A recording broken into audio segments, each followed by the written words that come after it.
ఆంధ్ర ఊటీ న్యూస్కి స్వాగతం.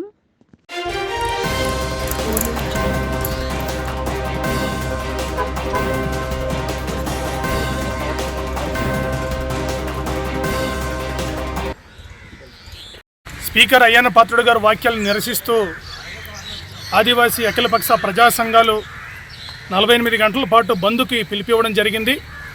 ఫిబ్రవరి 11, 12 జరుగుతున్న బంద్ విజయవంతం చేయాలని చెప్పి ఇప్పటికే గ్రామాన ప్రజలకి విజ్ఞప్తి చేయడం జరిగింది. ప్రజల నుండి విశేషమైన స్పందన లభిస్తుంది. ఈ నేపథ్యంలో ప్రభుత్వం బంద్ విఫలవేత్తనం కోసం అనేక రకమైన ప్రయత్నాలు చేస్తుంది. అందులో భాగంగానే ఎన్నికల కోడ్ ఉందని చెప్పి పోలీసు ద్వారా నోటీస్ కూడా జారీ చేసిన పరిస్థితి.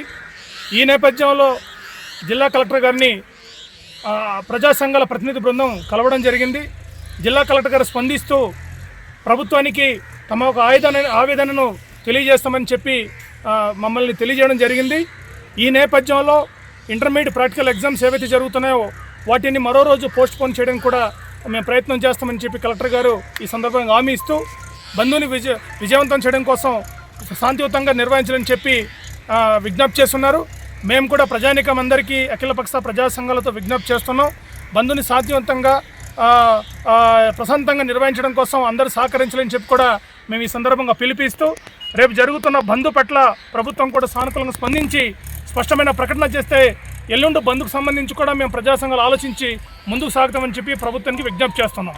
పోలీసులు చెప్పేది ఏంటంటే బంద్ అనేది స్వచ్ఛందంగా చేసుకుంటే పర్వాలేదు, బలవంతంగా చేస్తాక మాత్రం కుదరదు, ఎన్నికల కోడ్ వల్ల చెప్తున్నారు.